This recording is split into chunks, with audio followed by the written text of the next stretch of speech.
Sir आज का media information दे रहा है या फिर इन्फ्लुएंस कर रहा है? इन्फ्लुएंस कर रहा है। लाइक देखिए, कोई भी बदलाव 2-4 दिन में नहीं, उसे समय लगता। आजकल सोशल मीडिया ही गुरु है। सोशल मीडिया बताती है कि औरंगजेब बुरा आदमी था। सोशल मीडिया बताती है कि गांधी जी बहुत खराब थे। सोशल मीडिया ही सब बताता है। और ये जो व्हाट्सएप की और फेसबुक की यूनिवर्सिटी आई है, इसने तो बेड़ा गर्क कर दिया है। बिल्कुल लोग पढ़ना ही नहीं चाहते। We're in the middle of a youth mental health crisis. क्या आप जानते हैं आज के जमाने में हम लोग अपने फोन्स को ऑन एवरेज 2600 बार टच करते हैं एक दिन में। और सोशल मीडिया कंपनीज के ऊपर सिर्फ पॉलिटिशियंस को डेटा बेचने के एलिगेशन नहीं लगते, बल्कि दंगे कराने के भी एलिगेशन लगते हैं। मैं दिल्ली के एक चैनल में बैठा था और उस समय आरुषि हत्याकांड हुआ था। ये हुआ खुखरी विधि खुखरी। नमस्कार, आप देख रहे हैं क्राइम फाइल्स। आपको याद होगा 15 मई 2008 की वो रात जब आरुषि ने आखिरी सांसें ली।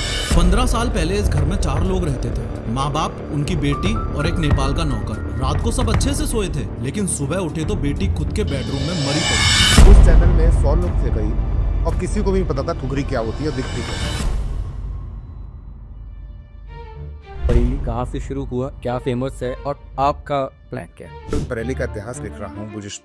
गुज़िश्ता यानी कि बीता हुआ बरेली। 1937 में एक आदमी पानी के जहाज से इंग्लैंड जाता है और वहाँ के अंग्रेजों से बने हुए सूट्स की टेलरिंग और ड्राइविंग का डिप्लोमा लेके आता है। यहाँ जो कुतुब खाना था उसके नीचे दुकान खोलता है वैश्य का, जिसके बनाए सूट आधे हिंदुस्तान में पहने जाते थे। चमन कोठी या बियावानी कोठी है, 2 बड़ी कोठियां हैं इस शहर के नगीने हैं। अगर हम चर्चेस की तरफ जाएं तो बैप्टिस्ट चर्च जो यहाँ पर है, वहाँ पर 1857 की क्रांति में 40 अंग्रेज जला दिए गए थे।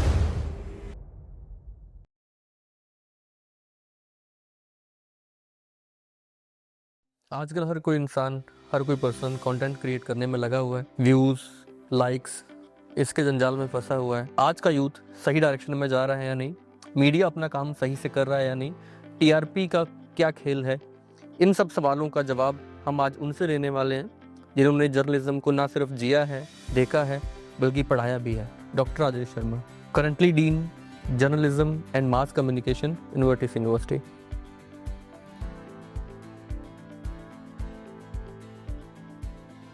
सर आज का मीडिया बच्चों को, स्टूडेंट्स को इंफॉर्मेशन दे रहा है या फिर इन्फ्लुएंस कर रहा है? इन्फ्लुएंस कर रहा है, लाइक फॉलोअर्स। और ये एक भेड़ चाल हो गई है। जिस तरह से सोसाइटी में बहुत सारे बदलाव हुए हैं, देखिए कोई भी बदलाव 2-4 दिन में नहीं हो, उसे समय लगता है। तो ये जो एजुकेशन है, और खासतौर से मीडिया की बात आपने कही, तो मीडिया का एजुकेशन है, मीडिया के एजुकेशन है, जर्नलिज्म के एजुकेशन है, मास कम्युनिकेशन के एजुकेशन है। ये बच्चों को, जो बच्चे इसमें आते हैं वो तो सीखते हैं, लेकिन जो एक ग्लैमर है वो इन्फ्लुएंस कर रहा है, और वो जो प्रॉपर एजुकेशन है उसको ढक ले रहा है। लेकिन लोगों को ये नहीं पता कि बगैर एजुकेशन के गुजारा है नहीं। बगैर किसी चीज़ को सीखे हुए, उसकी ग्रेविटी में जाए हुए आप अच्छी चीज़ नहीं पा सकते। अगर आपको सोना चाहिए तो आपको खदान को नीचे तक खोदना पड़ेगा। अगर आपको डायमंड चाहिए तो आपको कार्बन के उस खान में जाना पड़ेगा जहाँ पर आपको डायमंड मिले। क्योंकि बच्चे, मैं अक्सर देखता हूँ कि इन्फ्लुएंस बहुत होते हैं। जहाँ पे कोई स्टडी कर रहा है, साथ साथ में उसको लगता है कि नहीं यार कुछ है ना, वो एक इन्फ्लुएंस करने। तो आजकल बहुत सारे गुरु हैं ना, आजकल हर एक नहीं, मीडिया ही गुरु है। आजकल सोशल मीडिया ही गुरु है। सोशल मीडिया बताती है कि औरंगजेब बुरा आदमी था। सोशल मीडिया बताती है कि गांधी जी बहुत खराब थे। सोशल मीडिया ही सब बताता है। और ये जो व्हाट्सएप की और फेसबुक की जो यूनिवर्सिटी आई है, इसने तो बेड़ा गर्क कर दिया है। बिल्कुल लोग पढ़ना ही नहीं चाहते। अब मैं आपके सामने बैठा हूँ, मैं 6 क्लास से किताबें पढ़ रहा हूँ। मेरी अपनी लाइब्रेरी में 12,000 किताबें हैं। तो किताबें, ज्ञान तो किताबों से आएगा ना। अगर मुझे गांधी के बारे में जानना है, या बेनजीर भुट्टो के बारे में जानना है, या मुझे सुभाष चंद्र बोस के बारे में जानना है, तो मुझे तो रिसर्च करना पड़ेगा है। या मुझे किसी अतीत के या हिस्ट्री के किसी नायक को देखना है, मुझे चाणक्य को देखना है, तो मुझे जाना पड़ेगा उस तक है। या मैं सोशल मीडिया से 1 मिनट में सीख जाऊँगा है, वहाँ पर किस तरह का क्या लिख रहे हैं लोग। आप रिचर्ड एटलबर्ग की गांधी देखिए, क्या गजब की रिसर्च है। तो ये मैं जो अपने डिपार्टमेंट में ये बताता हूँ कि मैं उनको यही बताता हूँ कि रिसर्च करो। मेरा एक बच्चा जानता है कि पहली बोलती फिल्म कौन सी, आलमारा। पहला कैरेक्टर कौन है, पहले कौन सी फिल्म थी जिसमें गाड़ी ट्रॉली शॉट लिया गया था। तो ये सब आपको बच्चों को बताना पड़ता है और सिखाना पड़ता है। मुझे बताइए कौन सा इन्फ्लुएंसर ऐसा होगा जिसके पास बहुत सारे लाइक्स या उसके फॉलोअर्स होंगे, उनको ये सब चीज़ें पता हों। तो ज्ञान का तो कोई जवाब गुरु बनाने से पहले उसके बारे में थोड़ा रास्ता समझ लिया। मतलब इन्फ्लुएंस नहीं होना है, हमें प्रॉपर तरीके से एजुकेशन। खुद का दिमाग यूज करना है। अच्छा, लोगों का, बच्चों का अक्सर इंटरेस्ट होता है कि मुझे मीडिया में जाना है, तो क्या एक्चुअल में मीडिया बच्चों को या उसको चाहती भी है या फिर वो उसका जस्ट यूज कर रही है? देखिए, हर व्यक्ति को अच्छे लोगों की तलाश। अगर आपके पास भी अच्छा कैमरामैन होगा तो आपको अच्छे एंगल्स मिलेंगे, आपके पास भी अच्छा एडिटर होगा तो आपके व्यूज़ भी बढ़े। लेकिन ये आप लाएंगे कहाँ से? अगर आप कोशिश ये करें कि आपको फ्री में लोग मिलते रहे। जैसे मैं अपने बच्चों को भेजता हूँ इंटर्नशिप के लिए, तो ज़्यादातर लोग चाहते हैं कि वो इंटर्नशिप फ्री की करें, उन्हें पैसे ना मिले।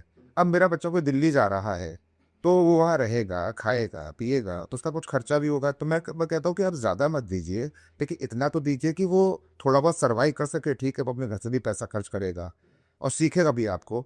लेकिन दोनों तरह के लोग हैं, जो समझते हैं कि हमको अच्छी चीज़ चाहिए, वो पैसा खर्च करते हैं, और चालाकी दुनिया में है ही, हो जाते हैं यहाँ। तो चालाक लोग ज़्यादा मात्रा में हैं तो वो यूज़ करना चाहते हैं। आजकल तक जो जर्नलिज्म दिख रहा है, चाहे डिबेट्स हो गई, टीआरपी हो गई, अननेसेसरी की नॉइस हो गई, आप क्या कहोगे इसके बारे में? अंधी दौड़, ये अंधी दौड़ है, कहाँ से नहीं है, ज़माने से है। मैं दिल्ली के चैनल में बैठा था और उस समय आरुषि हत्याकांड हुआ था। ये हुआ खुखरी मिली, अचानक से आया। अब ये हुआ, खुखरी क्या होती है? उस चैनल में 100 लोग थे करीब, और किसी को भी नहीं पता था खुखरी क्या होती है और दिखती कैसी। तो मैं दिन एडिटर के पास बैठा हुआ था, तो मैंने एक पेपर मंगाया प्लेन, और उस पर मैंने पेन से ड्रॉ कर दिया। खुखरी ऐसी होती है, हर नेपाली के पास रहती है, ये ऐसी होती है जैसे किसी भी सरदार के पास कृपाण होती है, उतनी ही ज़रूरी है। मैं चाय पी रहा था, मैं शायद चाय आधी भी नहीं पी पाया हूँ, मैं देखा था टेलीविज़न में मेरी ही बनी खुखरी लगी हुई है। यानी कि इतनी तेज़ी से वो खुखरी उठी और उन्होंने लगा दी चैनल पे, उस पर वॉइस ओवर ही बन गया, वो सब चलने लगी। काय के लिए? क्योंकि दूसरा जो चैनल था उसकी टीआरपी नीचे गिर गई। इतनी देर में उसने आके बताया भी नहीं कि साहब हम टॉप पे आ रहे हैं। तो इतना तेज, इतनी स्पीड, तो अंधी दौड़ी तो है ना, कि मतलब आप कुछ भी कर सकते हैं, आप झूठ भी बोल सकते हैं। देखिए ना, अभी इंडिया टुडे के एक एंकर ने किसी की डेथ घोषित कर दी थी, और जो ठीक नहीं था, बता भी पड़े थे हाँ क्रांति के बारे में, मैं कहना नहीं चाहता था। तो लेकिन ये ठीक नहीं है। तो ये आप करते तभी है जब आप नंबर 1 पे आना चाहते हैं और नंबर 1 की दौड़ में रहना चाहते हैं। तो हर व्यक्ति को नंबर 1 करता है, लेकिन नंबर 1 तो एक ही जगह है ना, वहाँ सारे कैसे रह सकते हैं? अक्सर देखा जाता है, अभी जब इंडिया पाकिस्तान वॉर था उसमें भी बहुत सारी चीज़ें ऐसी हुई जो मुझे लगता है नहीं होनी चाहिए। अरे तो अभी जो पाकिस्तान के साथ हमारा मामला हुआ, हम लोगों ने तो पाकिस्तान रात को फतह ही कर लिया था, और दहला सो में कुछ भी नहीं था, मतलब इतना झूठ। अच्छा, और लोग सुनने के आदी नहीं है, लोगों को मजे भी आते हैं। ऐसे लोगों को सुनना है ना, ये कि इंडिया ने पाकिस्तान को हरा दिया, शायद ये हम सुनना चाहते हैं, हमें पता होते हुए भी कि नहीं ये चीज़ नहीं हुई है, लेकिन वो सुनने में मजा आओ। मानवीय दुर्बलता है, कमजोरी है। हम सिर्फ अच्छा सुनना चाहते हैं, हम अपनी आलोचना नहीं सुनना चाहते। आपने वो सुना है ना, निंदक नीरे रखिए, तो निंदक नीरे रखने से ही आप संभलते हैं, तारीफों से आप नहीं संभलते हैं। और चाटुकारिता तो बहुत बड़ी चीज़। सर, मीडिया या फिर जर्नलिज्म के स्टूडेंट्स का कोई एक ऐसी गलतफहमी जो आप दूर करना चाहते हो, जो उनको हो जाती है, जिससे उनका कैरियर भी स्लो होता है? एंकर बनना, जिससे पूछो से एंकर बनना है। उन्हें लगता है कि ये जो स्क्रीन पर दिखाई दे रहा है चमकता चेहरा, और यही सब कुछ है, क्योंकि वो लोगों को दिखाई दे रहा है, उसे लोग पहचानते हैं, वो सेलिब्रिटी बन जाता है, वो कहीं भी जाता है, उनको भी वो चाहिए। जबकि उनको ये मालूम है ये एंकर तो सिर्फ पपेट है, इसे जो कहा जाए चाहेगा बुलवाया जाएगा, इसे जब चाहा खड़ा कराया जाएगा, जब चाहा बिठा दिया जाएगा। सामने टेलीप्रॉम्प्टर चल रहा है। तो जब मैंने बच्चों को क्लासेस में कहा, जैसे मेरे फर्स्ट ईयर के स्टूडेंट हैं, सेकेंड ईयर के स्टूडेंट्स हैं, तो मैंने उनसे कहा कि ये तो ग्लैमर है, इस तरफ ना जाओ, आप रिपोर्टर बनो, आप क्राइम रिपोर्टर बनो, आप मेडिकल रिपोर्टर बनो, आप एजुकेशन को उस तरीके से लो, सब्जेक्ट को समझो, सब्जेक्ट के डीप में जाओ, उसको एक्सप्लोर करो, वहाँ से आप बड़े पत्रकार बनोगे, बड़े जर्नलिस्ट बनोगे। ये तो सिर्फ एंकर है, ये तो सिर्फ जो उसके लिख को दे दोगे वो बोल देगा, स्क्रिप्ट है। और चूंकि स्क्रीन पे आ रहा है, इसलिए ये अपने पूरे मेकअप में भी है, पूरे ग्लैमर में भी है। और अगर हमको जाके देखिए तो 7-7 परतें होती हैं मेकअप की, और वो लोग बड़े ही बोर फील करते हैं ये बात ठीक है कि सेलिब्रिटी बच जाते हैं, लेकिन जब अच्छा फिर मैंने चैनल्स के हेड्स को बुलाया, उनके मैंने इंट्रैक्शन करवाए, बच्चों के साथ उठ के लेक्चर कराए। जब उन्होंने कहा तो उनके सपने चकनाचूर हुए। फिर उन्हें लगा कि तो बोरिंग पढ़ाई की तरफ जाना है कि सब सीखना है, ये स्क्रिप्ट कैसे लिखी जाती है, कि सब्जेक्ट की रिसर्च कैसे होती है, तो थोड़ा मुश्किल काम है। और वो एंकर बनना, उसके मेकअप करना वो थोड़ा आसान काम है, तो हमेशा आसान काम लोगों को अच्छा लगता है। लेकिन इसी में बहुत अच्छे स्टूडेंट्स भी हैं, बहुत अच्छे करने वाले भी हैं, जिनके वो बहुत क्रिएटिव हैं, बहुत लगन से करते हैं। तो मैं ऐसे बच्चों को बहुत पसंद करता हूँ जो अपने आप से आगे जाने का रास्ता ढूंढते हैं और बिल्कुल सही मायनों में एजुकेशन को समझते हैं। इसी बात पे मेरे को एक बात समझ में आती है कि आजकल बच्चे डिग्री पे ज़्यादा फोकस कर रहे हैं, स्किल्स पे कम। आपके अकॉर्डिंग, आपका एक्सपीरियंस, आपकी एक्सपर्टीज, ऐसी 3 मेजर स्किल्स जो 2026 में बच्चों को सीखनी चाहिए, उनके काम आएगी। जब मेरे एक स्टूडेंट ने मेरे सामने कहा कि डिग्री क्या है, पीस ऑफ पेपर, तो मैं उसकी शक्ल देख रहा था, क्योंकि आजकल के बच्चे पीस ऑफ पेपर ही समझ रहे हैं। बहुत से बच्चे उसको कोई वैल्यू नहीं कर रहे। जब आप किसी डिग्री में जाते हैं, जब किसी आप पढ़ाई के एक सिलसिले में जाते हैं, तो वहाँ सीखना होता है, और सीखने के बाद फिर आपके एग्जाम्स होते हैं, आपकी ग्रेडिंग होती है कि आपने क्या सीखा, कैसे सीखा, ठीक है ना। लेकिन अगर वो सीखने का प्रोसेस नहीं रहेगा और आप सिर्फ बाईपास करके और कुछ भी कर लेंगे, तो वो नहीं चलेगा। तो स्किल तो ज़रूरी है, और स्किल आपको तभी आएगी जब आप सब्जेक्ट में जाएंगे और सीखेंगे, उसको प्रॉपर तरीके से सीखेंगे। अब बात रहती है उसको मांझने की, कि आप उसको कैसे जस्टिफाई करते हैं, कि किस तरह और बेटर बेटर बेटर करते हैं। देखिए ना, कुछ ब्रांडेड चीज़ें होती हैं और कुछ चीज़ें नंबर 2 पे होती हैं जो ब्रांडेड होना चाहती हैं, और वो कहीं से कम नहीं होती, लेकिन वो ब्रांडेड नहीं हो पाती हैं, और उनको पुशअप करना पड़ता है ब्रांड्स के लिए। तो बच्चों को अपने आप को पुशअप करना पड़ता है। यही टीचर्स का काम है, यही हमारा काम है कि हम उनकी क्वालिटी को देखते हुए उनको पुशअप करें। मेरे पास जब बच्चे आते हैं, तो मेरे जैसे first year, second year, third year के बच्चे हैं, तो मैं उनको कैटेगराइज करता हूँ। अच्छा, आपको क्या बनना है, आपको क्या बनना है, आपका क्या है। लोगों को कहता है मुझे एंकर बनना है, मुझे फोटोग्राफर बनना है, मुझे वीडियोग्राफर बनना है, मुझे स्क्रिप्ट लिखनी है, मुझे रिसर्च में जाना है, मुझे जर्नलिस्ट बनना है। अब मैं फर्स्ट, सेकंड और थर्ड ईयर के बच्चों को इन सबको कैटेगराइज कर देता हूँ। ओके, अब जैसे मैं न्यूज़पेपर निकालता हूँ इन्वर्टिस इनसाइट के नाम से, हमारी मैगजीन निकलती है इन्वर्टिस मैनिया के नाम से, हमारा एक चैनल है, हम लोग पॉडकास्ट करते हैं, हम लोग इंटरव्यूज़ करते हैं, फीचर फिल्म बनाते हैं, शॉर्ट फिल्म्स बनाते हैं, पॉडकास्ट है। अब क्या है कि जिनको वीडियोग्राफी करनी है, first year, second year, third year, एक तरफ हो जाओ। अब जैसे मैगजीन है, तो मैगजीन में रिसर्च जो है, अब उसमें रिसर्च वाले रिसर्च करेंगे, लिखने वाले, स्क्रिप्ट वाले स्क्रिप्ट लिखेंगे, फोटो वाले फोटो खींचेंगे, वीडियो वाले रील्स बनाएंगे। तो सबके पास अपना अपना काम है। अब आज लाइव उनको अब ये भी कर दिया है कि थर्ड ईयर मेंटोर करता है, सेकेंड ईयर काम करता है, फर्स्ट ईयर असिस्ट करता है। तो जब फर्स्ट ईयर असिस्ट कर रहा है, वो अगले साल आएगा तो अगले साल काम करेगा, और उसके अगले साल वो मेंटोर हो जाएगा, वो दूसरों को सिखा रहा होगा। तो एक सिस्टम बना दिया है, तो उसी सिस्टम से ये क्लासेस चल रही हैं और बच्चे इस पर एंजॉय कर रहे हैं। जो स्टूडेंट सर बैकग्राउंड वीक है उनका, ठीक है, कॉन्फिडेंस नहीं है, इंट्रोवर्ट है, इंग्लिश वीक है, क्या मीडिया उन लोगों के लिए भी है, और या फिर ये सिर्फ जो आवाज़ ऊंची है उन्हीं के लिए है? नहीं, खोखले लोगों के लिए नहीं है। जिसके अंदर डेप्थ है, चाहे वो कितना कमज़ोर है, वो खुल के बोलेगा। मेरे पास ऐसे बच्चे भी हैं जो हिंदी मीडियम से आए हैं और वो अच्छा कर रहे हैं। मेरे यहाँ एक बच्चा जो देवचरा का है, एक कस्बे का है, हिंदी मीडियम से पढ़ा हुआ है, वो सीधा सीधा इंटरव्यू लेता है डीन मैनेजमेंट का, और इंग्लिश में इंटरव्यू लेता है।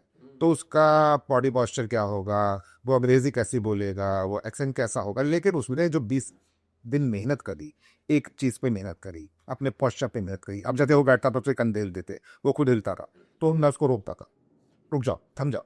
तो बच्चों को थोड़ी मेहनत तो करनी पड़ती है, लेकिन जब उनके अंदर से बहुत बेहतरीन, बहुत ही नफीस किस्म का जर्नलिस्ट नज़र आता है, या इंटरव्यूअर नज़र आता है, या कोई भी चीज़ नज़र आती है, तो खुद को बड़ा सेटिस्फेक्शन होता है कि बच्चा सीख रहा है।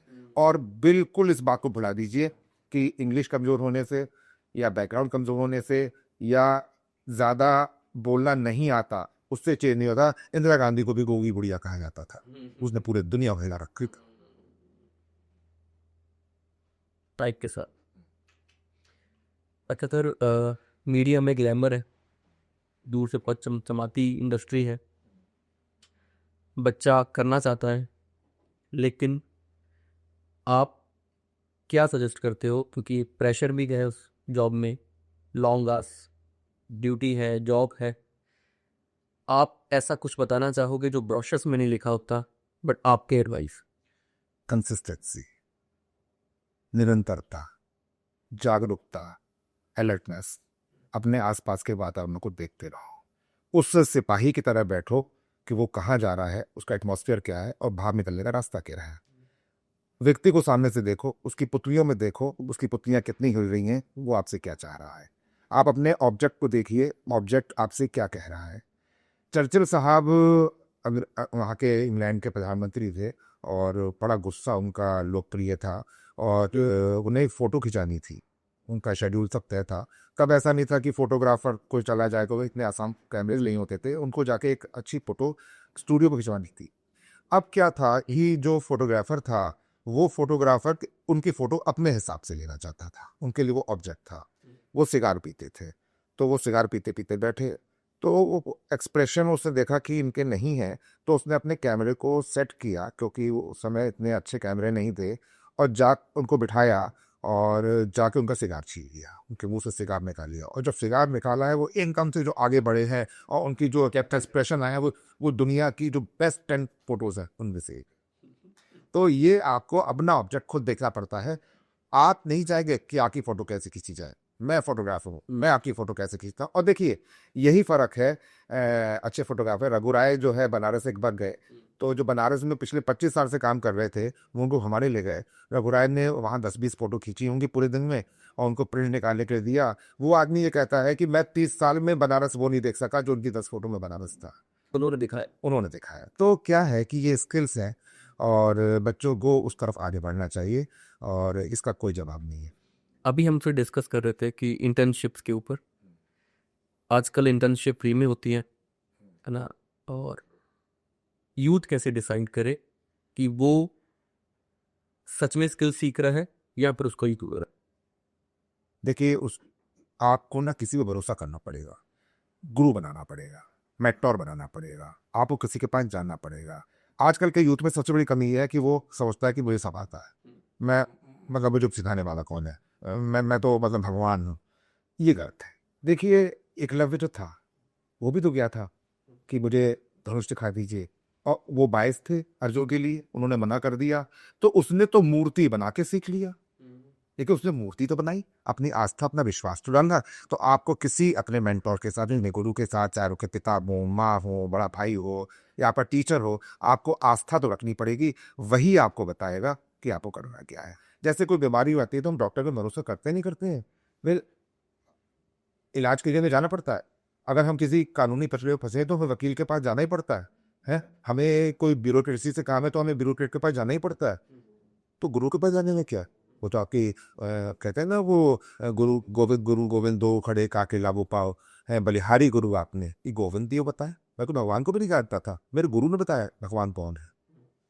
तो गुरु तो बहुत जरूरी है। अगर आप मेंटरशिप अच्छी लेके चलेंगे, निश्चित रूप से आप सक्सेस हो। अभी आपसे बात हो रही थी तो आपने मेरे को बताया कि काफ़ी सारी आपने बुक्स भी लिखी हैं, कुछ आपके प्रोजेक्ट्स भी हैं बड़े अच्छे से। अभी आपने मेरे को बरेली का भी एक जो कह सकते हो कि पुराने से लेकर नए तक का पूरा सिनेरियो भी बता दिया, पूरा एक दर्शन भी करा दिए शुरू गए कि क्या बरेली। थोड़ा सा मेरे को बताइए ना प्लीज इन शॉर्ट कि बरेली कहाँ से शुरू हुआ, क्या फेमस है और आपका प्लान क्या है? देखिए, बरेली में मैं हूँ, बचपन से हूँ और बरेली शहर को मैं देख रहा हूँ। लेकिन जो मैं आजकल बरेली का इतिहास लिख रहा हूँ, गुज़िश्ता बरेली, गुज़िश्ता यानी कि बीता हुआ बरेली, तो ये बरेली को कल्चर किन लोगों ने दिया। जब घर यहाँ की औरतें सूती साड़ियाँ पहनती थी, इन औरतों को ये किसने बताया कि कांजीवरम क्या होता है, बनारसी क्या होता है या पटोला क्या होता है। जब हमारे परिवारों में स्टील के बर्तन भी नहीं आए थे, पीतल के और वैसे बर्तन चलते थे तांबे वगैरह के, तब इस शहर में ये किसने बताया कि टीसक क्या होता है, चाय के पानी को अलग कैसे रखा जाता है, दूध को अलग कैसे रखा जाता है, उसमें चीनी कैसे मिलाई जाती है ना। ये कल्चर है। शहर को कल्चर किन लोगों ने दिया? 1937 में एक आदमी पानी के जहाज से इंग्लैंड जाता है और वहाँ के अंग्रेज़ों से बने हुए सूट्स की टेलरिंग और ड्रैपिंग का डिप्लोमा लेके आता है। यहाँ जो कुतुबखाना था, फिर उसके नीचे दुकान खोलता है वैश्य का, जिसके बनाए सूट आधे हिंदुस्तान में पहने जाते थे। या आज से 111 साल पहले बरेली से चांदी और सोने की जरदोजी का इंग्लैंड में एक्सपोर्ट, सोचिए एक्सपोर्ट उस समय 111 साल पहले। या यहाँ पर जो जमन कोठी या बियाबानी कोठी है, उसमें बेल्जियम के शीशे और इटालियन मार्बल। क्या है ये, थोड़ा सा हमें बताइए आप। ये दो बड़ी कोठियाँ हैं कि शहर के नगीने हैं, है ना। और आप ही बियाबानी कोठी तो आप जब जाते हैं गांधी पार्क से सैटेलाइट चौराहे की तरफ, जो मोड़ मुड़ता है, बड़ी सी कोठी आपको मेहराब तार दिखाई देती है, वो है बहुत बड़ी कोठी है। उनकी कई राइस मिल्स हैं। दूसरी वाली और चमन कोठी अब डिमोलिश हो गई, है ना, और वो भी बड़ी आलीशान कोठी थी बरेली की। क्या इतिहास है इनका?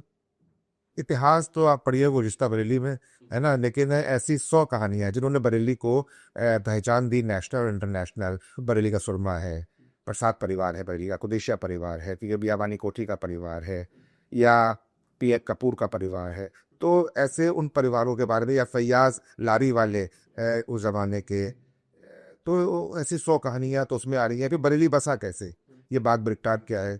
बरेली पे आप पता है, ये जो कोतवाली देखते हैं तीसरी कोतवाली है। सबसे पहली कोतवाली किले पे थी, दूसरी कोतवाली नकब कोतवाली थी जो कुतुबखाने पे थी।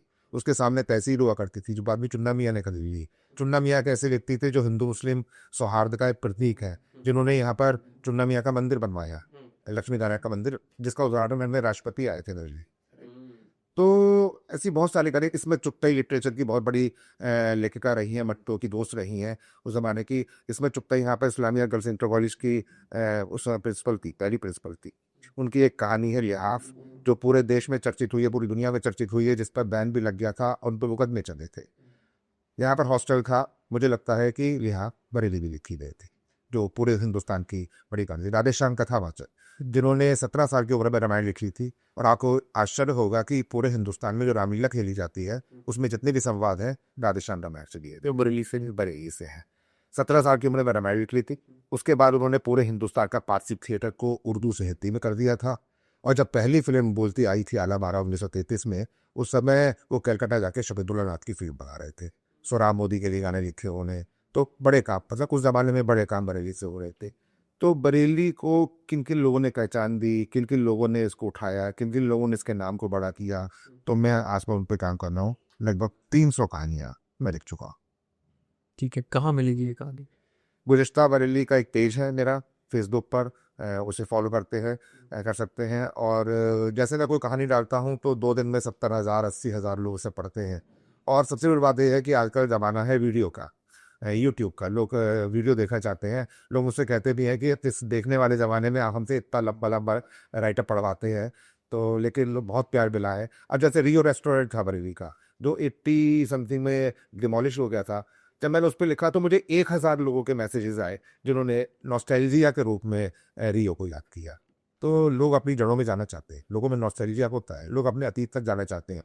इस शहर के बहुत सारे बच्चे जो विदेशों में सेटल्ड हैं, वो मुझसे जुड़े हुए हैं। वो कहते हैं कि हम तो अपने शहर को समझ ही आपके आर्टिकल्स से पाए हैं, वो रिश्ता बरेली से पा रहे हैं, है ना।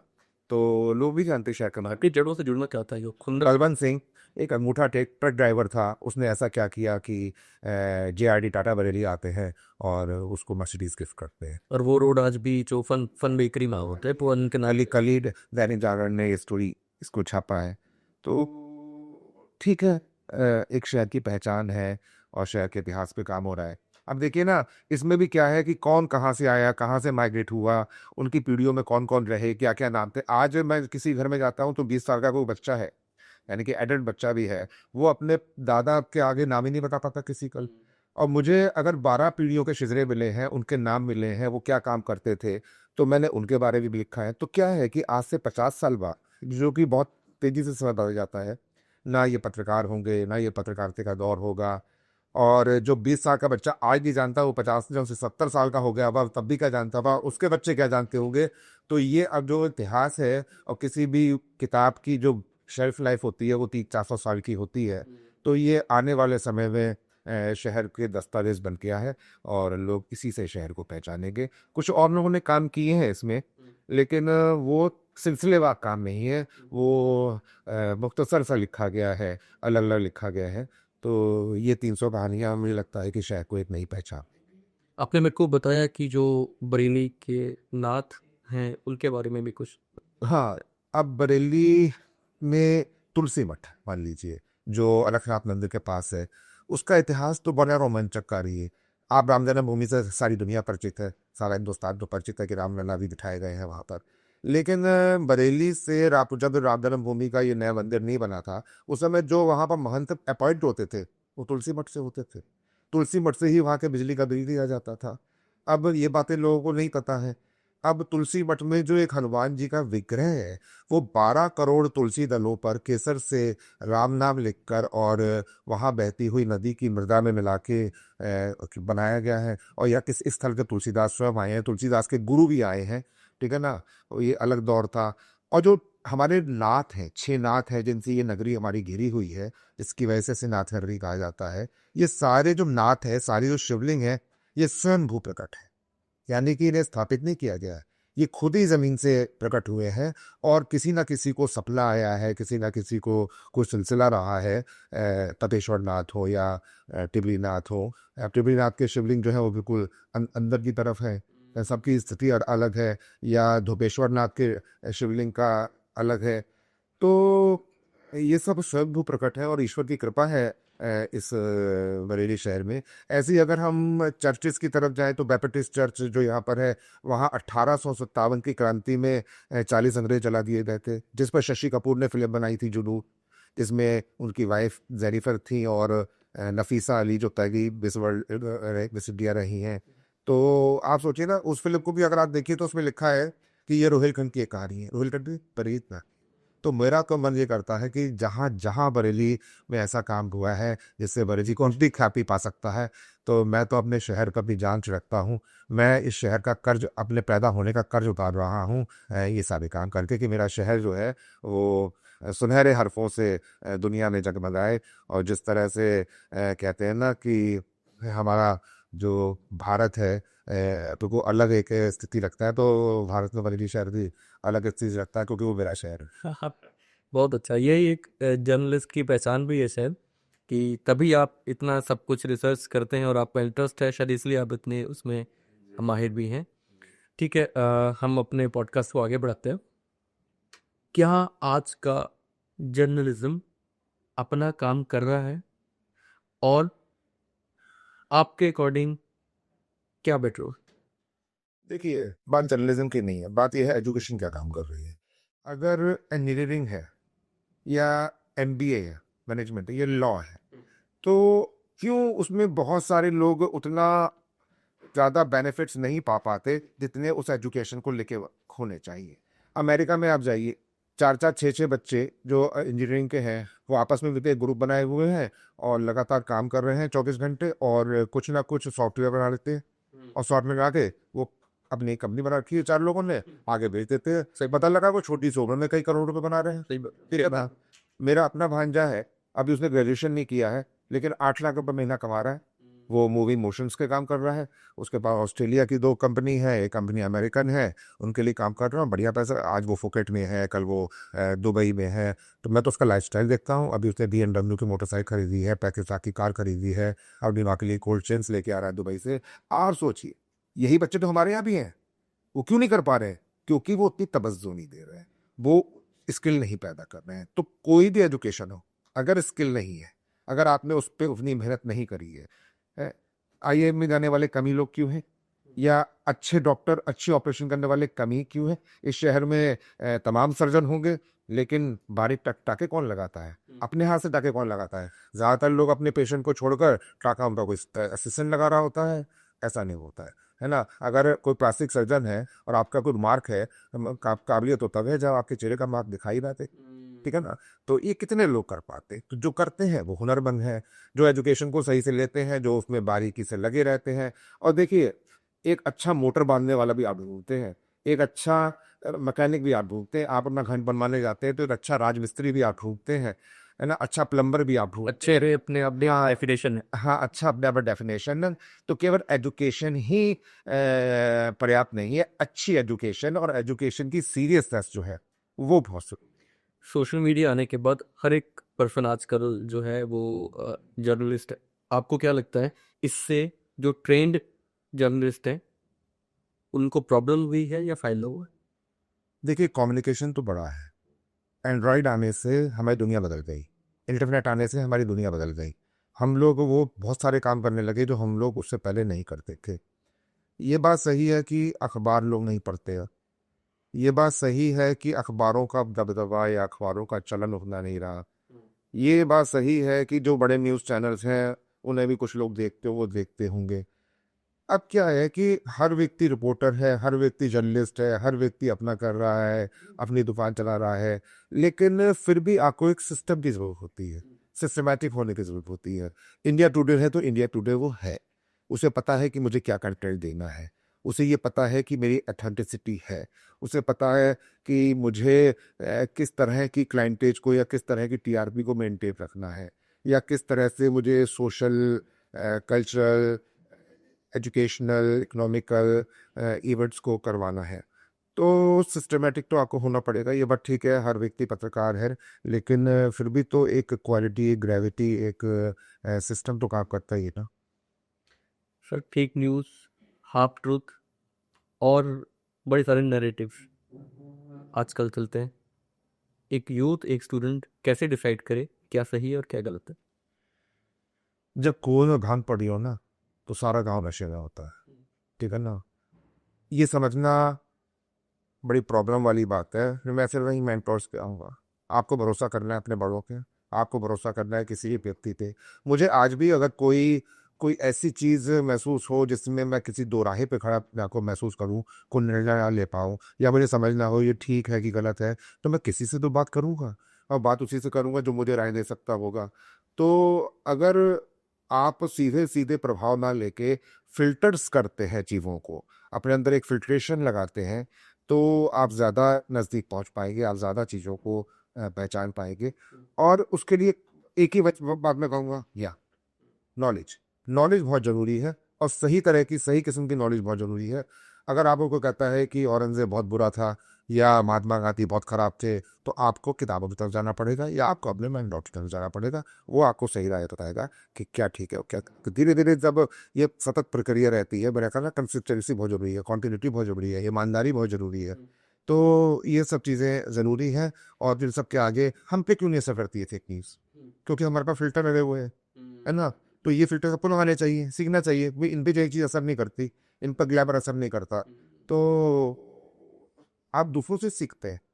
मैंने हाँ, लेकिन ये क्या है कि कम्युनिकेशन इतना तेज़ी से हो रहा है, सूचना इतनी तेज़ी से आदान प्रदान हो रही है, एक क्लिक पे इतना कुछ टिका हुआ है कि इसमें जो एक मासूम दिमाग है या मासूम दिल है या मासूम बच्चा है, वो ना घबरा जाता है और उसे अंदाज़ा नहीं होता। तो जैसे आप अपने छोटे बच्चे की केयर करते हैं, उसे चारों तरफ से प्रोटेक्ट करते हैं, तो हमारी जिम्मेदारी बनती है कि हम अपने बच्चों को प्रोटेक्ट करें, अपने स्टूडेंट्स को प्रोटेक्ट करें, और स्टूडेंट्स की जिम्मेदारी ये बनती है कि वो खुद अपने आप को प्रोटेक्ट करें, क्योंकि ये बहुत ज़रूरी है। आपकी बात सीरीज़ आपने स्टार्ट करी अप्रैल 2017 में। इसका पहला वीडियो आपने जो नहीं रिव्यू का 17 आपने स्टार्ट पहले किया था। मैं जिस इंटरव्यू की बात कर रही, अप्रैल 2017 में आपने उमेश गौतम जी का इंटरव्यू किया। तब इन्वर्टिस इंस्टीट्यूट था, यूनिवर्सिटी बनी 2010 में। इंटरव्यू जो आपने अपलोड किया वो 2017 का था, यानी कि सीधी सी बात है कि आपकी वीडियो पहले की बनी होगी। जानना चाहूँगा कौन सा साल रहा होगा। दूसरा सवाल कि 2010 में यूनिवर्सिटी बन जाती है, देन उसके बाद इंडिया में जो यूट्यूब आता है वो था साल 2006 और 2008 का। कब की वीडियो है? आपने इतने टाइम तक कहाँ पे अपलोड करी थी? क्योंकि 2017 में आपने यूट्यूब पे अपलोड किया, क्या था पूरा प्लान? थोड़ा सा मुझे बता।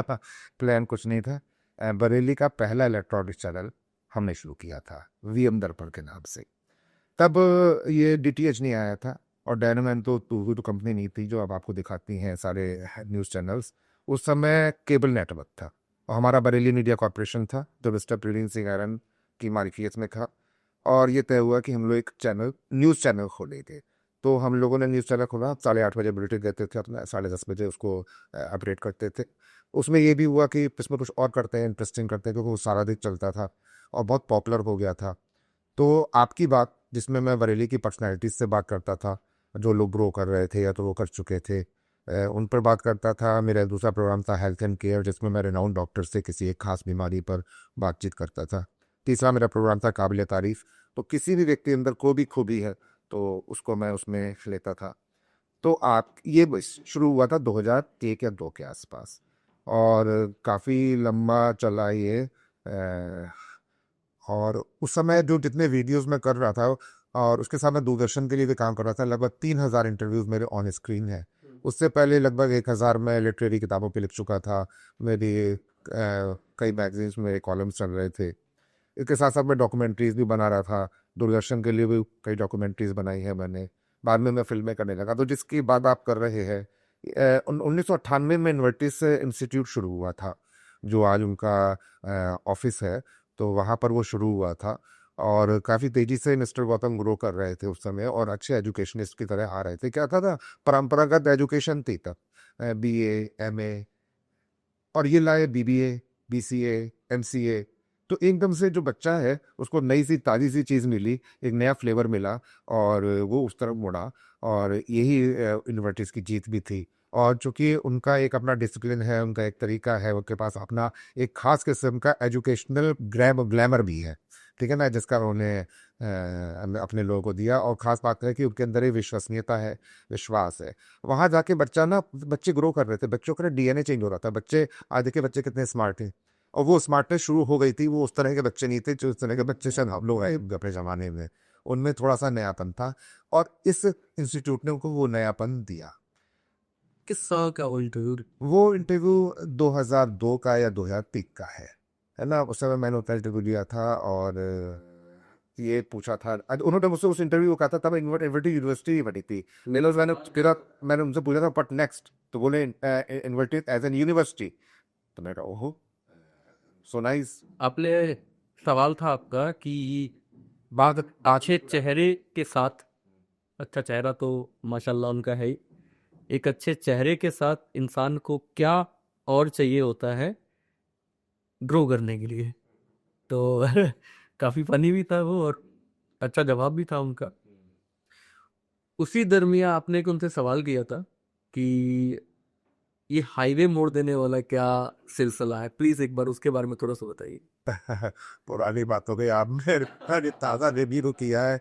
मैं थोड़े से नॉटी क्वेश्चंस भी करता था, थोड़े से पिकल असर करता था, तो खूबसूरत तो है ही, लेकिन उसके साथ वो डेडिकेशन बहुत ज़बरदस्त है उसके अंदर, मेहनती बहुत है। आप देखिए कि अगर उनको एक्सरसाइज करने का टाइम नहीं मिला तो वो रात को 1 बजे भी जिम कर रहे होते हैं, ठीक है ना। जो हम लोग क्या उम्र होगी लगभग आपके गोरी? जी, अभी क्या उम्र होगी उनकी लगभग आपके गोरी? ही इज़ अराउंड 55, ठीक है ना, 55 के उसमें है। और जब आपने इंटरव्यू लिया था उस टाइम पे क्या उम्र तो आप सोचिए, इसमें 23 साल घटा दीजिए आप, है ना। और पति थे? ग्रो कर रहे थे, और अच्छा ग्रो किया, उन्होंने अच्छा नाम पैदा किया है। और मतलब मैं तो वो लगातार देख रहा हूँ, ही सो डेडिकेटेड पर्सन, ही सो नाइस, और अच्छा ईमानदार है, मददगार है। मतलब वो इतनी मदद वो ही करते हैं। मेरे सवाल का जवाब भी है सभी। अच्छा, ओके। आपने कहा कि आपने इनसे सवाल किया कि ये हाईवे मोड़ देने, मतलब आप एक छोटे काम से बड़ा काम, मैं आपकी आवाज़ को दोहराता हूँ, छोटे काम से बड़ा काम, बड़े काम से अपना इंस्टीट्यूट, अपने इंस्टीट्यूट से बड़ा इंस्टीट्यूट। अब आप इतनी ज़्यादा ताकत रखने लगे हैं कि आप सरकारी आदेशों को भी मोड़ देने का सक्षम रखते हैं, समथिंग ऐसा था। वो एक प्राइवेट जॉब करते थे, तो प्राइवेट जॉब से कैसे वो अपने काम की तरफ आए, और अपने काम से फिर वो उन्होंने बड़ा काम कैसे किया, और तब एक यूनिवर्सिटी बन गई थी। और था क्या कि वहाँ पर एक प्लांट लगाया गया था, जो में बरेली का कूड़ा करकट जो है, वेस्ट मैनेजमेंट का प्लांट था। अब आप सोचिए, पीछे यूनिवर्सिटी है, आगे उसमें पूरे शहर का कूड़ा पड़ रहा है, यानी कि तब सर इंस्टीट्यूट था? ना, तब यूनिवर्सिटी बन चुकी थी। नहीं सर, तब इंस्टीट्यूट था। ये बात है 2001 में माननीय उच्च न्यायालय ने अपना आदेश दे दिया था कि रोक दिया था उसको, तो उसी टाइम की बात है और यूनिवर्सिटी बनी है 2010 में। तो उस समय कुछ ऐसा रहा होगा, मुझे इस समय याद नहीं है, कि वो धीरे धीरे इतने पावरफुल होने लगे थे कि सरकारी चीज़ों पर उनके नियंत्रण बनने लगे होंगे। कोई ऐसी खबर रही होगी जिस पर मैंने उनसे ये प्रश्न किया होगा। और आप आपका प्रश्न था हाईवे पे, क्योंकि हाईवे शायद यूनिवर्सिटी के बीचों बीच जा रहा था, तब इंस्टीट्यूट हुआ करता था, ओके, और वो हाईवे उस इंस्टीट्यूट से थोड़ा सा साइड में जो है करवा दिया गया, थोड़ा सा तो नहीं, खैर काफ़ी साइड में करवा दिया गया। और इंटरव्यू में ऐसा बताया गया कि उससे कॉस्ट में कोई फ़र्क नहीं पड़ा। तो ये सवाल था। अब देखिए ऐसा है कि मैं जब बरेली पे काम कर रहा था तो जो प्लानर्स होते हैं, सिटी प्लानर्स होते हैं, मैंने उनको भी एक बार बुलाया था कि आप सिटी कैसे प्लान करते हैं। अच्छा, बरेली में बहुत सारी अवैध कॉलोनियाँ भी थी, मैंने वीसी बीडीओ को भी कभी इंटरव्यू किया था। तो मैं इन बड़े नामों के मार्फत से ये समझना चाह रहा था और ख़ासतौर से अपने व्यूवर्स को बताना चाह रहा था कि सरकारी तंत्र काम कैसे करता है। दिखने में लग सकता है कि ये कॉलोनी खड़ी हो गई, वो कॉलोनी। जब मैं बात कर रहा था तो बरेली में लगभग 250 अवैध कॉलोनियाँ थी। अब अवैध कॉलोनियों को आप गिरा तो देंगे नहीं, तो उनको फिर उनको वैक किया गया। अब वैक करने के पीछे क्या प्रोसेस होते हैं, किस तरीके से होते हैं, तो मैं प्लानर से भी ये बात करता था कि भाई ऐसे कैसे बन जाती है कॉलोनियाँ रातों रात, कितने लोगों की ज़मीन लिख जाती है। देखिए ना, मुनाफा तो उसमें होता ही होगा ना, बिल्डर से ऐसी थोड़ी बने हैं।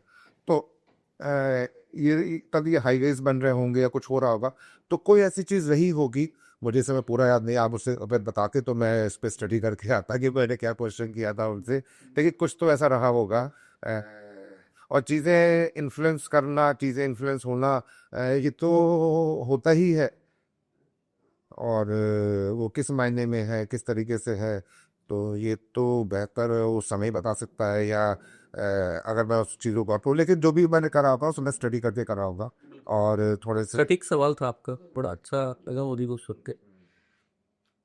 आज से 25 साल पहले लगभग एक इंस्टीट्यूट का ऑनर आपके इंटरव्यू चैनल पे बैठ के ये कहता है कि मुझे ये इंस्टीट्यूट से यूनिवर्सिटी बनानी है, और यूनिवर्सिटी भी नहीं है, ग्लोबल यूनिवर्सिटी बनानी है, और बहुत सारे तमाम है ना वहाँ पे कमिटमेंट्स होते हैं।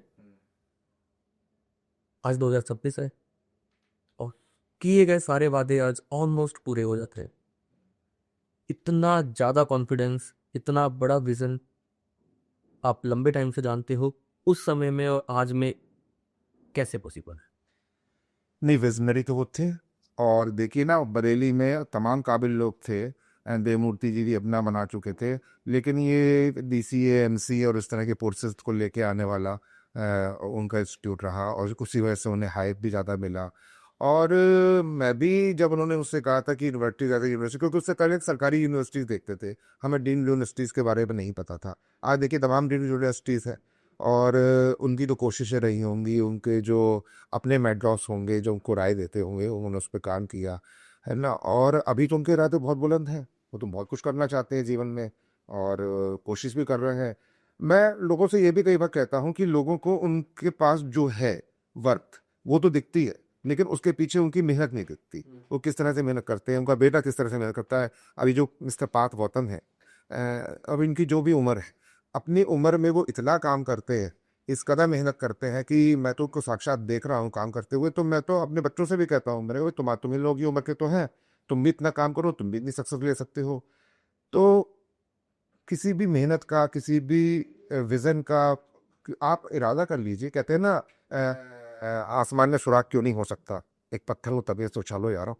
तो उन्होंने अपना पत्थर उछाल लिया अपनी तबीयत से, दुष्यंत का वो शेर पूरा कर दिया, है ना। और हो गए, प्लानिंग थोड़ी थी कि वो तो अपने इंस्टीट्यूट को, अपने काम को आगे बढ़ा रहे थे, और उन्होंने मेहनत की, पा लिया।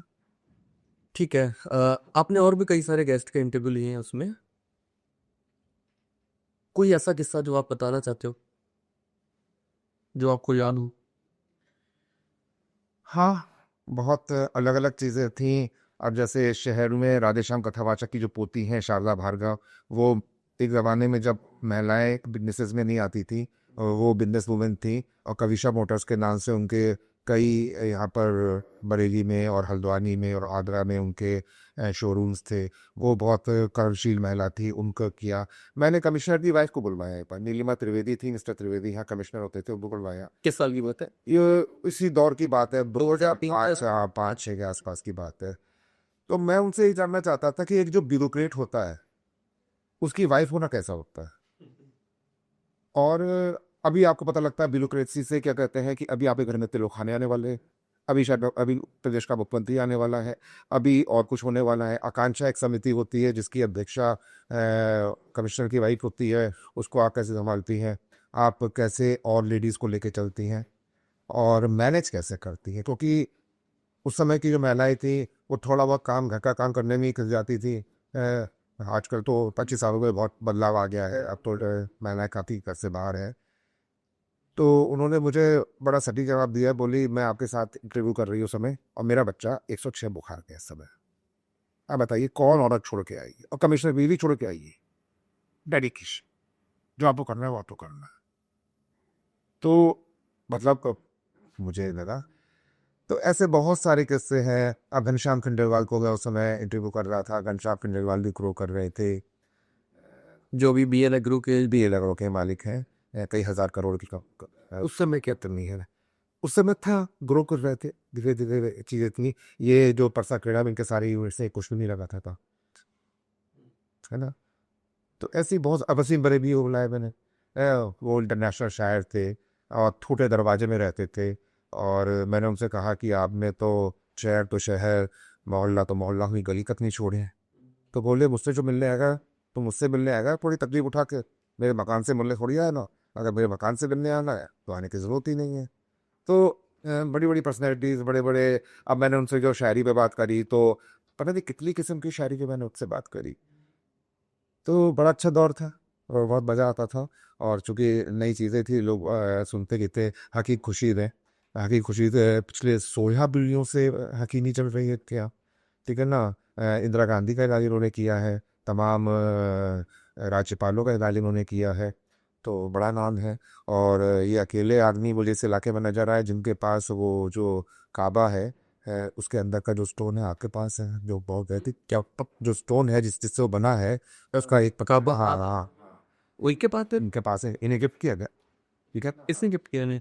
वहीं के कुछ जो भी होंगे, पीर होंगे, जो भी वहाँ के अथॉरिटीज़ होंगी, इनकी फैमिली के पास है। इनकी फैमिली के पास है, जो कि बहुत ही पवित्र माना जाता है, पूरी दुनिया उसको मानती है। तो बड़े अजीब अच्छी अच्छी कहानियाँ, बड़े अच्छे अच्छे लोग, और क्या था कि उससे सोसाइटी को फ़ायदा हो रहा था। मुझे आप मैसेज आते थे, मुझे चिट्ठियाँ आती थी उस ज़माने में, मैं उसमें पीछे लिखता था कि अपने पत्र इस पते पे आप भेज सकते हैं, है ना। तो मेरे पास लेटर्स आते थे, लोग जिन एपिसोड्स को ज़्यादा देखना चाहते थे, जैसे हकीक खुशीद वाले एपिसोड की बहुत डिमांड आई। DM कार्डियोलॉजी का जो हार्ट का मैंने किया था वो, उसकी बहुत डिमांड आई।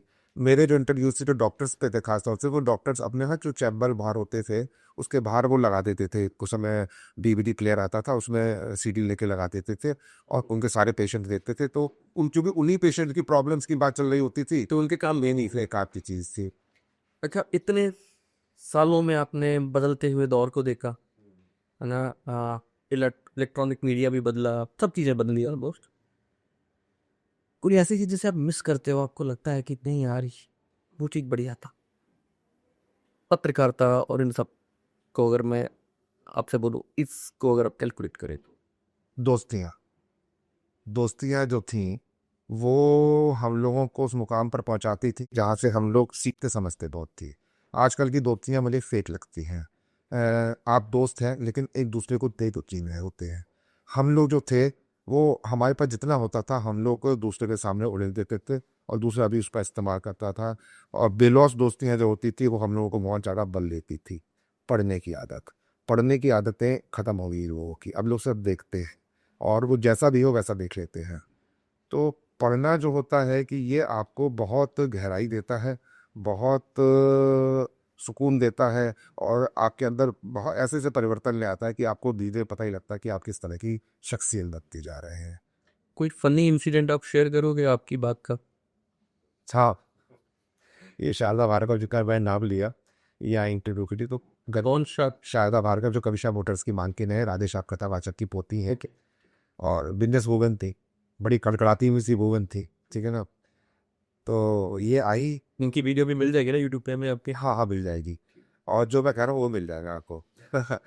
तो हुआ ये कि अच्छा वो दौर ना अलग अलग था, हम 3 कैमरा लगाते थे। मैंने देखा तो 3 कैमरे में हाई डीवी चलती थी, ये वाला नहीं था, चिप वाला नहीं था कि आपने चिप जाके लगा दी, डीवी होती थी छोटी वाली, फिर वो एक डीवी कैप्चर होती थी। 3 घंटे, अगर 1 घंटे का इंटरव्यू है तो 3 घंटे का काम होता था, 3 घंटे से हमें जाके फिर एडिट करना पड़ता था, ठीक है था।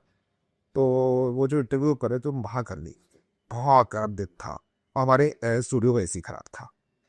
वो आई तो डिस्कम्फर्ट तो थी वो, लेकिन मुझे कंफर्ट कराया गया, बिठाया गया, और पूरा इंटरव्यू हो गया। पूरा इंटरव्यू करते करते उसका पूरा ब्लाउज जो था पसीने से तर हो गया था, तर तो मैरी हो गया था, लेकिन ये अभी वीडियो में दिखे। हाँ क्योंकि लाइट्स वाइट्स चल रही थी।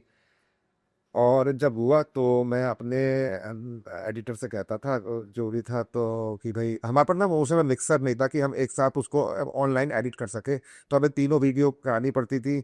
अलग तो मैंने उससे कहा कि भाई ओके फाइन बैकअप, तो एडिटर मेरे कार्ड ला के बोलता है, बोला सर आवाज़ नहीं आई है, माइक बंद रह गया था। ओ शूट की तरह, और उन्हीं का माइक बंद रह गया था जो गैस पूरा हो चुका है पढ़ना पूरा हो चुका है। तो वही राइट्स में जा रही हूँ और मैं बहुत थक गई हूँ और मुझे बहुत गर्मी लग रही है। अब मैं कहूँ, मैं इनसे कैसे कहूँ कि अभी पूरा ट्यूब दोबारा से होना है। तो मैंने कहा दीदी आपके साथ बात की बहुत मज़ा आया, इतना मज़ा आया कि एक बार फिर से बात करने का दिल कर रहा है। तो बोली अब क्या बात करोगे? मैंने कहा जितनी सारी बातें हुई है ना, इस सारी बातें मैं दोबारा से करूँगा। फिर अच्छा बताया दी अभी पागल हो गए हो क्या? मैंने कहा पागल ही समझ लीजिए। तो वो मेरी तरफ देख के मुस्कुराई। तो अब बेचारी वो भी क्या कहती मुझसे, ठीक है ना। वो फिर दोबारा से रिकॉर्ड हुआ आके आप देखे बाद में बताया अब तक, हाँ बताना ही था मेरे को। चलिए, आज के पॉडकास्ट का एक टेक अवे जो आप चाहते हो स्टूडेंट्स आपकी तरफ से मैसेज लेके जाएं, पेरेंट्स आपकी तरफ से एक मैसेज लेके जाएं, जो आपको ठीक लगे। माइक आपका है, आप स्क्रीन पे हैं, जो आप बोलते चाहें। ये जो बच्चे हैं हमारे, ये हमारी विरासत है और ये हमारा भविष्य है। इनको हम उसी तरह संभालें जिस तरह हम अपने आप को संभालते हैं, अपने दिल को संभालते हैं, अपने दिमाग को संभालते हैं। यही हमें आगे विस्तार देंगे, यही हमें आगे लेके जाएंगे, यही हमें याद करेंगे। ये तब होगा जब हम याद करने लायक जैसी कोई बात उनके साथ छोड़ेंगे। अपने अपने बच्चों को संभालिए, उनके दोस्त बनिए। आपके बच्चे को रात को सबसे आखिरी बात अपने आप से करनी चाहिए, अपने पेरेंट्स से करनी चाहिए। बच्चों के साथ दूरी न रखिए, चाहे माएँ हों, घर के कामों में कितने भी लगी हों, किताबों, अपने बिजनेस में, अपने काम में कितने भी लगे हों, लेकिन अपने बच्चों से संवाद बनाइए, उनको महसूस कीजिए, उनकी ज़रूरतों को महसूस कीजिए, और जब आप देंगे तो आपको मिलेगा भी। शिकायत आजकल ये है कि बच्चे सुनते नहीं हैं। बच्चे सब सुनते हैं अगर सुनाने वाले ठीक हो। अपने बच्चों से गौर कीजिए। कोई पेरेंट्स हो, अपने बच्चे के स्कूल के बारे में, कि स्कूलिंग के बारे में, वो क्या पढ़ रहे हैं, वो क्लास में आ रहे हैं नहीं आ रहे हैं, आप इसकी जानकारी रखिए, उनके टीचर्स से बात कीजिए, और अपने बच्चे की एजुकेशन या वो किस तरह के दोस्तों में जा रहा है या वो किस तरह के माहौल में है, उस सब पर अपनी नज़र रखिए। ऐसी ही नज़र जैसे आप अपनी कमाई पर रखते हैं। ये आपकी असली कमाई है, इसको छोड़िए मत, इसको बढ़ाइए, इसको दुगना तिगुना चौगुना 10 गुना 100 गुना कीजिए। Thank you so much sir. आपका ये मैसेज मुझे लगता है कि हर एक पेरेंट्स के और एक स्टूडेंट के काम आएगा। आपने समय दिया, आप आए, thank you so much. Hopefully हम लोग एक और पॉडकास्ट आपके साथ प्लान करेंगे जिस पे हम लोग इन डिटेल आपके कैरियर के बारे में, आपने जो जो उपलब्धियाँ ली हैं, जो आपने अभी तक किया है, उस पर ज़रूर डिस्कस करेंगे। Thank you so much sir.